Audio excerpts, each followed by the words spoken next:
Amém, aleluia. A paz do Senhor, irmãos, boa noite.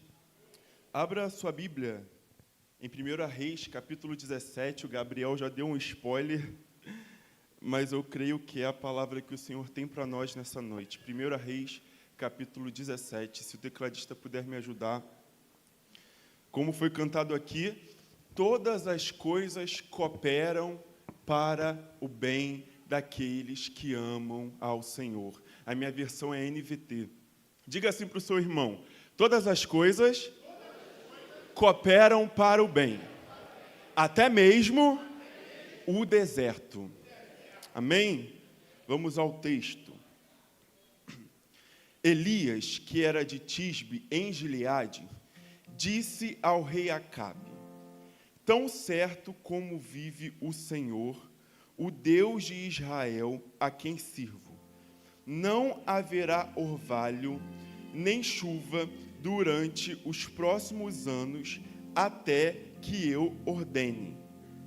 Então o Senhor disse a Elias: vá para o leste e esconda-se junto ao riacho de Querite, que fica a leste do rio Jordão. Beba a água do riacho e coma o que os corvos lhe trouxerem, pois eu dei ordem para levarem alimento até você. Versículo 5. Elias fez o que o Senhor ordenou e acampou junto ao riacho de Querite, a leste do Jordão. Os corvos lhe traziam pão e carne de manhã e à tarde, e ele bebia a água do riacho. Depois de algum tempo, porém, o riacho secou, pois não caía chuva em parte alguma da terra.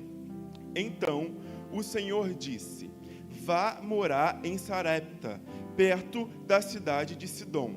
Dei ordem a uma viúva que mora ali para lhe dar alimento. Versículo 10. Elias foi a Sarepta. Quando chegou ao portão da cidade, viu uma viúva apanhando gravetos e lhe perguntou: pode me dar um pouco de água para beber, por favor?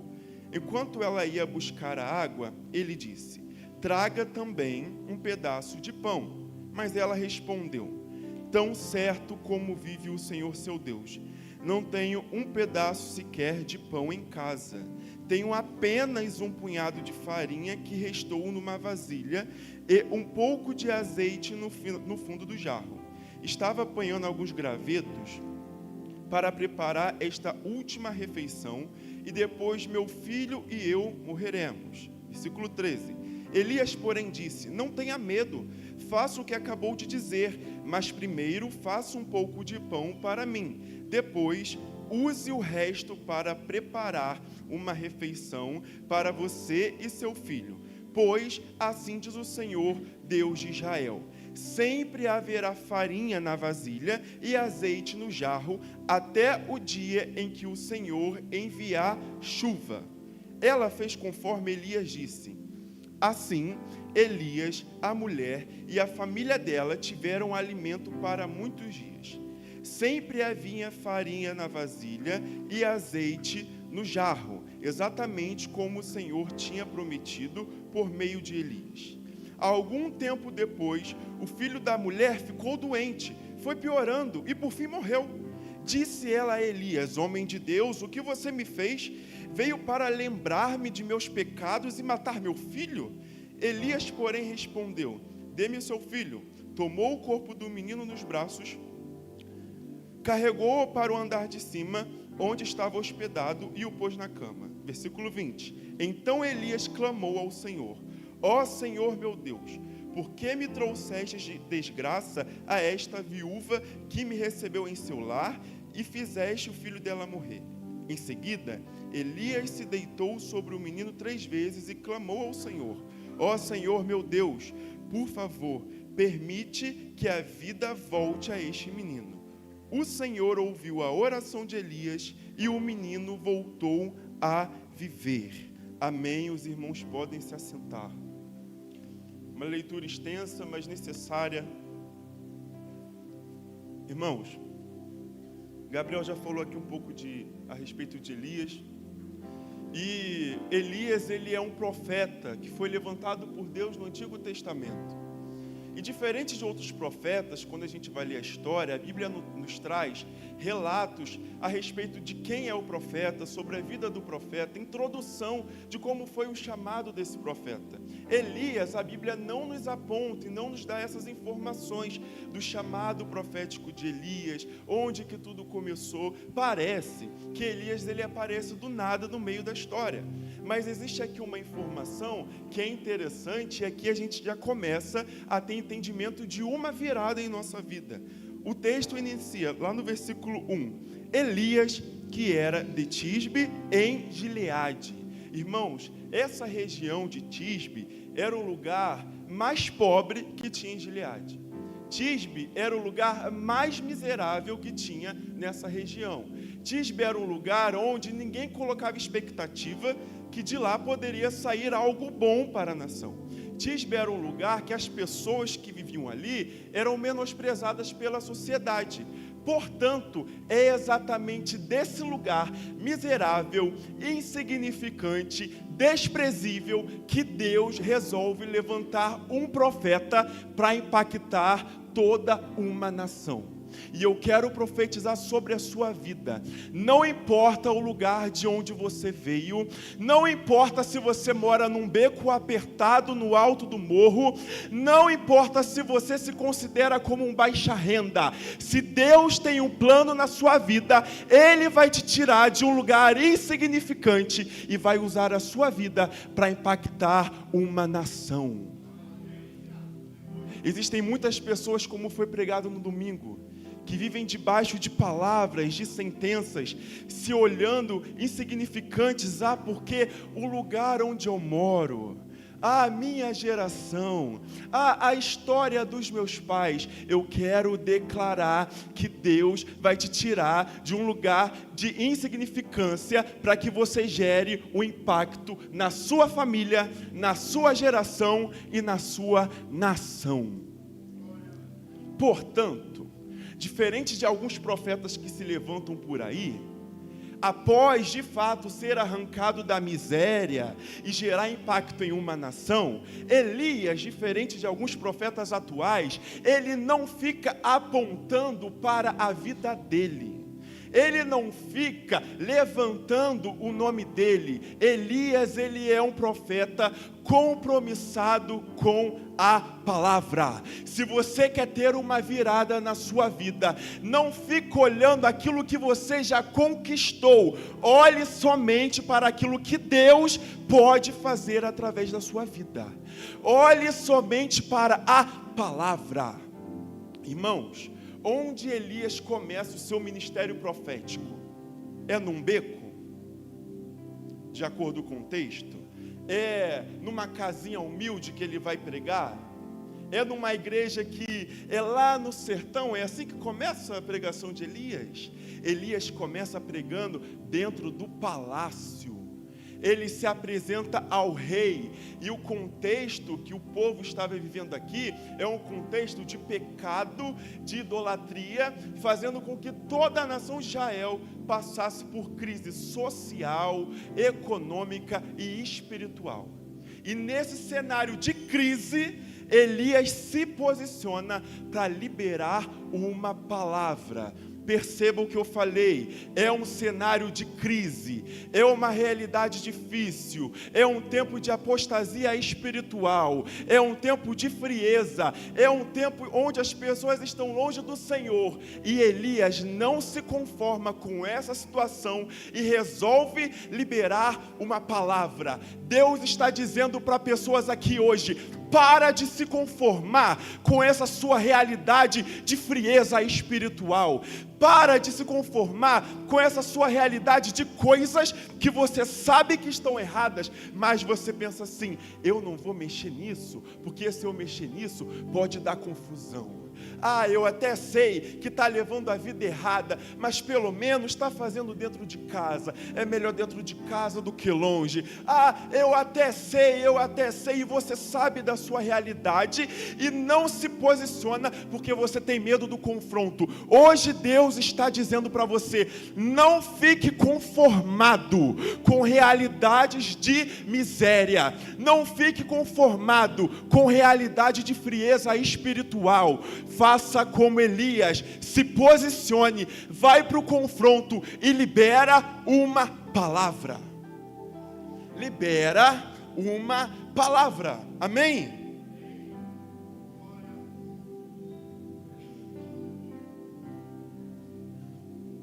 Precisamos entender algo. Elias não é um homem irresponsável que não mede as consequências daquilo que ele diz. Existe um jargão cristão de algo que não é bíblico, pelo menos não está escrito na Bíblia. Eu não vou dizer que é errado falar, porque quem tem maturidade em Deus vai entender o que essa frase quer dizer. Mas muitos dizem assim: é porque Elias tinha crédito com Deus. Não vai você pensando que o seu ministério ou que o seu nível e a quantidade de serviço te dá crédito para sair liberando palavras que Deus não mandou você liberar. A Bíblia vai dizer em Tiago que Elias orou incessantemente para que não chovesse e não choveu. Isso nos mostra que, acompanhado da palavra, tem que ter uma vida de oração. Não ouse liberar palavra sem vida de oração. Não ouse liberar palavra sem vida santa. Não ouse liberar palavra sem vida de fidelidade ao Senhor. Junto com a palavra vem uma vida de oração. E quando tem palavra e vida de oração, tem respaldo de Deus. Quando tem palavra e vida em santidade, tem respaldo de Deus. Quando tem palavra e vida em fidelidade, tem respaldo de Deus. Deus está dizendo: hoje eu vou dar respaldo a palavras liberadas na vida do crente que, junto com aquilo que fala, ora. Junto com aquilo que fala, tem vida santa. Junto com aquilo que fala, tem fidelidade. Agora, se você percebe que você, junto com a palavra, tem uma vida de oração, tem uma vida de retidão diante do Senhor, você tem crédito com Deus para liberar uma palavra e ir para o confronto, não se conformar com essa situação. Amém? E aí o que acontece com um pregador que vai pregar no palácio, que diz que não vai chover? Ele é bajulado no palácio? Ele fala: bom, eu vou ficar por aqui, porque se me mantiverem perto, para eles pode ser sinal de resolução do problema. Não, afinal eu sou o pregador da noite, eu vou ficar aqui para que todo mundo venha me falar: uau, Elias, que palavra liberada. O que acontece com o profeta após a liberação da palavra? O Senhor diz a ele: vai para Querite. Irmãos, Querite se refere a um deserto. Enquanto eu estudava essa palavra, o Senhor me dizia: Vitor, sabe por que tem pessoas que não estão posicionadas? Sabe por que tem pessoas que até têm crédito para liberar a palavra e não liberam? Porque tem medo de retaliação. Porque tem medo, porque fala assim: bom era quando eu só ficava no banco da igreja, porque aí eu não passava pelo vento. Bom era quando eu não obedecia, porque aí pelo menos a minha família não passava por luta. Ei, quando o Senhor te mandar para o deserto, Ele vai te respaldar no deserto. Quem manda Elias para o deserto não é o próprio Elias. Precisamos entender que se o deserto ao qual eu estou foi o Senhor que me mandou e não os meus pés, e não as minhas escolhas, e não a minha influência, no deserto para onde Deus me manda tem respaldo. No deserto para onde Deus me manda tem milagres. E o que significa Querite? Querite significa lugar de corte e de retirada de excessos. O pregador libera uma palavra, começa a acontecer, e agora parece que ele vai passar por provação. Sabe o que acontece? quando Deus nos direciona para um deserto, não é para nos matar. Quando Deus nos leva para o deserto, é para nos amadurecer. Diga assim para o seu irmão: esse deserto não vai te matar. Esse deserto te fará crescer.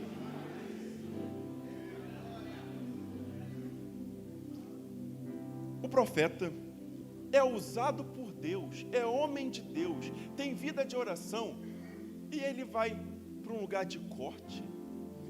Então quer dizer que Elias ainda tinha excessos? Irmãos, o que a palavra do Senhor vai nos dizer lá em João, capítulo 15, versículo 2, perceba: todo ramo que estando em mim não dá fruto, ele corta. Todo ramo que dá fruto, ele, para que produza ainda mais. A palavra não diz que o fato de você frutificar vai te ausentar de passar pelo deserto. A palavra não diz que o fato de você ser usado como profeta, de você pregar, de você ministrar e fazer o fogo cair do céu, que isso vai te ausentar de passar por tempestades e provações. Até quem frutifica precisa ser podado. Até quem frutifica vai, na vida, ter que passar pelo deserto. Todo crente, em algum momento, vai passar pela poda. Todo crente, em algum momento, vai passar pelo deserto. Todo crente, em algum momento, vai precisar retirar alguns excessos. Então, o profeta que já pregava, quando o Senhor leva para o deserto para podar, para tirar excessos, sabe o que Deus faz no deserto? Ele começa a tirar o nosso ego no deserto. Ele começa a tirar a nossa autossuficiência no deserto. Ele começa a tirar a nossa prepotência no deserto. Ele começa a tirar o nosso egoísmo no deserto. Ele tira o nariz em pé no deserto. Se Deus está te levando para o deserto, é porque Ele quer te aperfeiçoar. Torno a dizer, esse deserto não vai te matar.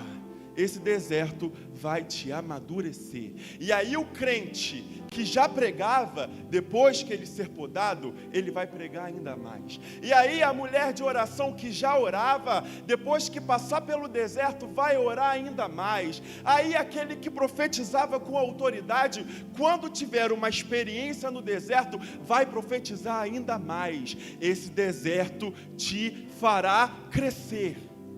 Esse deserto vai te aperfeiçoar. Irmãos, Querite, o Senhor fala para ele para o riacho de Querite, e essa região, na ausência de chuva, ela era similar a um deserto. Pensa no calor que está fazendo nos últimos dias. É basicamente um cenário assim.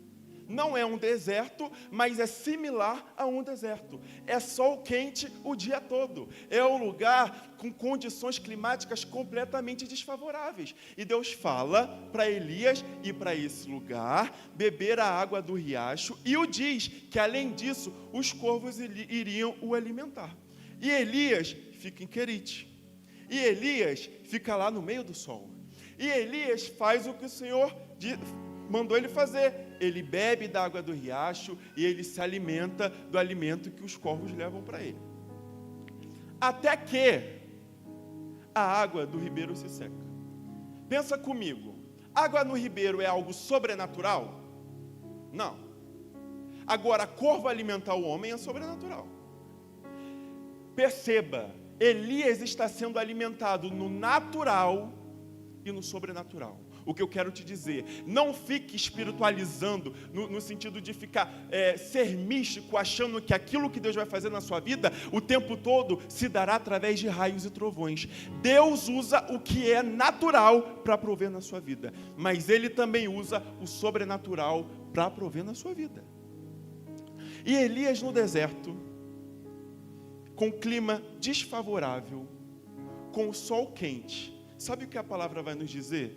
Em Jeremias, capítulo 17, a partir do versículo 5, o texto vai nos dizer: feliz é o homem que confia no Senhor, cujo a esperança é o Senhor. É como árvore plantada junto ao ribeiro, com raízes que se estendem até as correntes das águas. Escute, não se incomoda com o calor, suas folhas continuam verdes e nunca deixa de produzir o seu fruto. Eu quero te dizer que mesmo no deserto, o calor não vai te matar. Eu quero te dizer que em meio às provações, a prova não vai te matar. Eu quero te dizer que em meio às dificuldades, a depressão não vai tomar conta de você. Eu quero te dizer que em meio às incertezas e dúvidas, a ansiedade não vai tirar o seu sono. Não se incomodará com o calor. As suas folhas continuarão verdes e você não vai deixar de produzir os seus frutos. Sabe o que Deus está dizendo? Crente vai continuar frutificando no deserto. Esse deserto não é para te matar. Você continuará sendo instrumento de Deus, mesmo estando no deserto. Você continuará sendo boca de Deus, mesmo você passando pelo deserto. Você não vai morrer no deserto. Eu quero profetizar sobre a sua vida, que em meio a esse deserto, Deus te fará frutificar. Diga assim: eu vou frutificar em meio ao deserto. E aí, meu irmão, ninguém vai entender. Ué, o marido saiu de casa e ela continua indo para o culto? Ela está frutificando. Ué, o irmão perdeu o emprego e continua sendo fiel no pouco? Ele continua frutificando. Ué, está passando pela prova dentro de casa, mas está dando culto de ação de graças? Ele continua frutificando. Crente no deserto não pode parar de frutificar. Você permanecerá frutificando, ainda que no deserto. E não são frutos que padecem, que perecem, são frutos que permanecem. Até que chega o momento que o riacho se seca, que a água do ribeiro se acaba.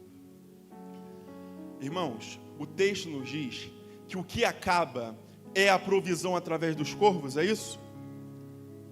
O texto nos diz que o que acaba é o que? A provisão pelo ribeiro.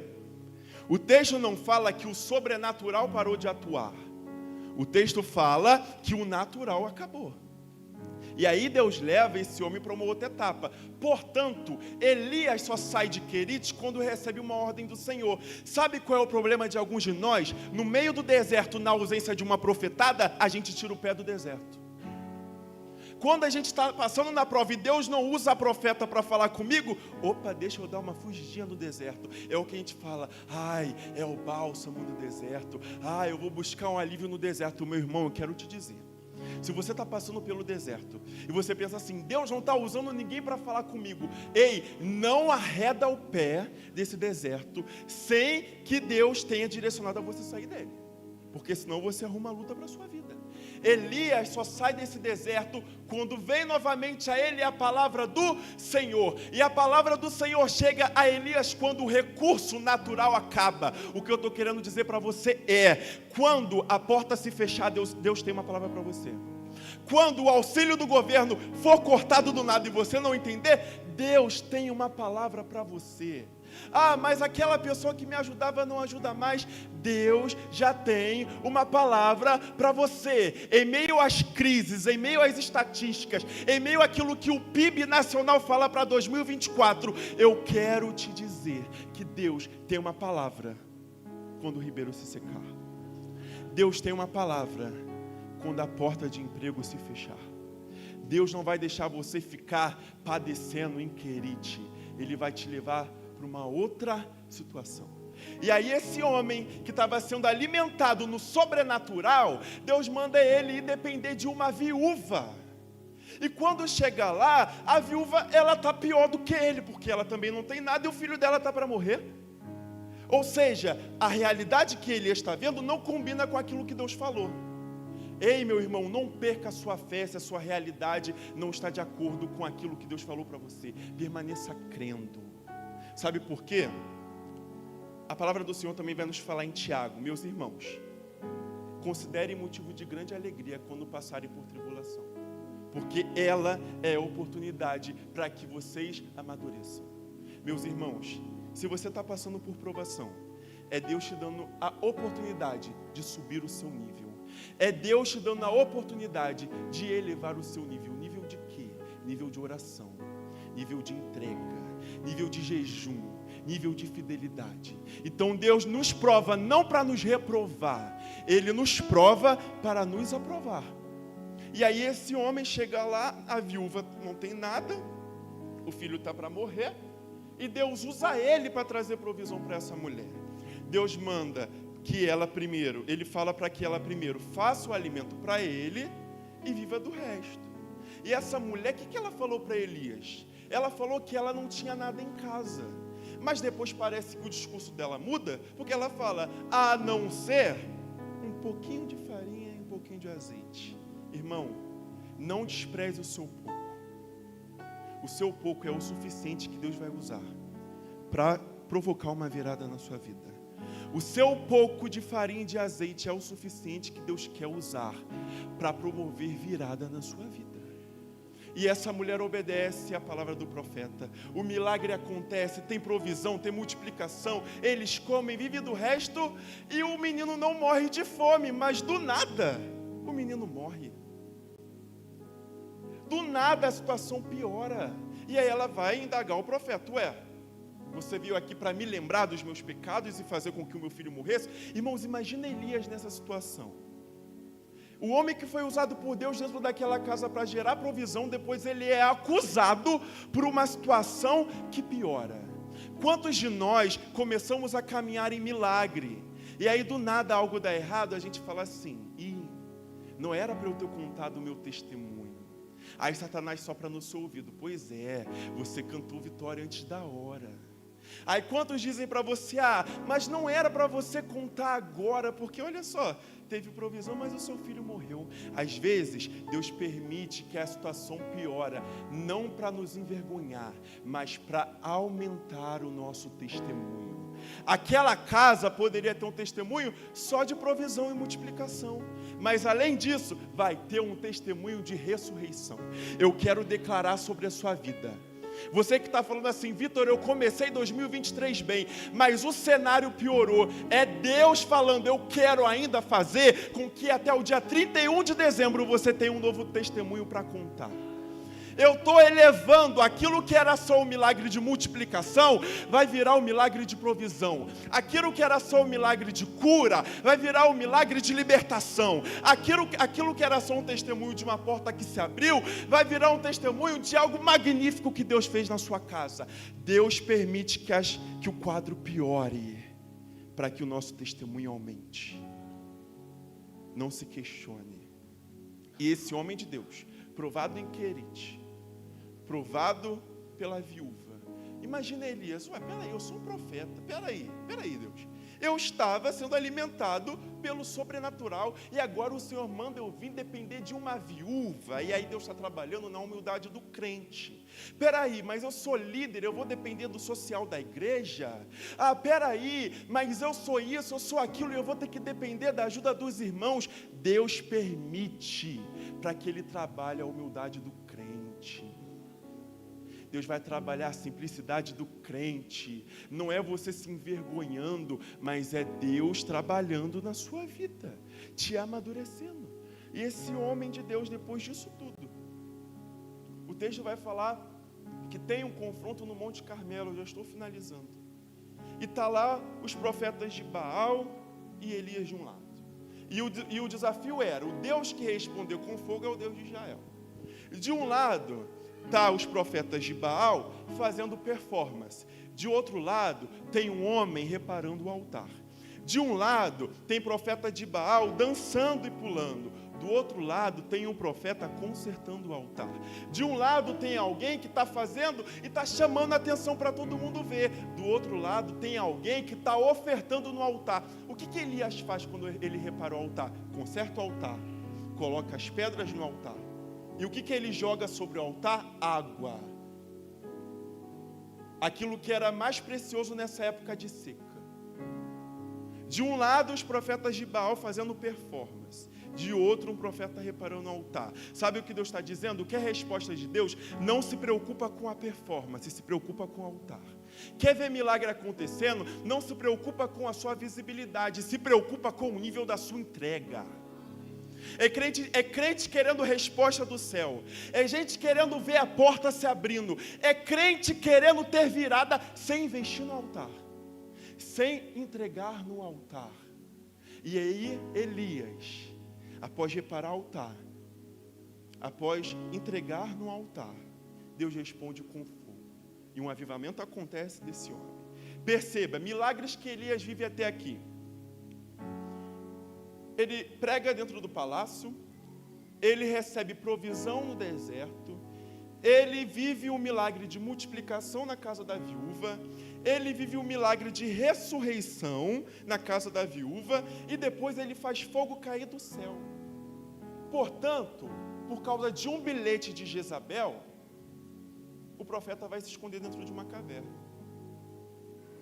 Deus está dizendo, pessoas que começou o ano vivendo milagres, pessoas que teve milagre para contar de janeiro a novembro, mas agora no final do ano foi parar dentro de uma caverna por causa de bilhetim de Jezabel. É gente que teve experiência com Deus no sobrenatural, e por causa de uma palavra que ouviu, e por causa de uma porta que fechou, ou até mesmo por causa de um não de Deus, foi se esconder dentro da caverna, aprisionado na depressão, aprisionado na ansiedade, aprisionado nos seus questionamentos, achando que ali é o fim. Até que Deus se apresenta a ele e diz: Elias, faz o caminho de volta. Sabe o que Deus está dizendo para pessoas? Sabe aquela casa que por causa do teu ego você saiu lá dizendo assim: aqui eu não boto mais o pé? Volta lá e pede perdão. Sabe aquela empresa que você saiu aqui, pedir as contas, nunca mais eu volto a trabalhar aqui? Seja humilde, manda de novo o currículo. Sabe aquele lugar que por causa do seu ego, que por causa da sua frustração você falou que nunca mais viveria? Deus está dizendo: faz o caminho de volta, porque a caverna não é o seu lugar. Eu quero declarar, mulheres dessa igreja, vocês não vão finalizar o ano tomando tarja preta, não vão finalizar o ano depressivas e ansiosas. Nós, homens dessa igreja, não vamos terminar 2023 preocupados com o que vamos comer ou vestir. Deus está dizendo: você não vai terminar 2023 escondido dentro de uma caverna. A virada que Deus tem para a sua vida é essa: se levanta, faz o caminho de volta, porque até o dia 31 de dezembro eu tenho milagres para operar na sua vida. Assim diz o Senhor, e eu agradeço a oportunidade.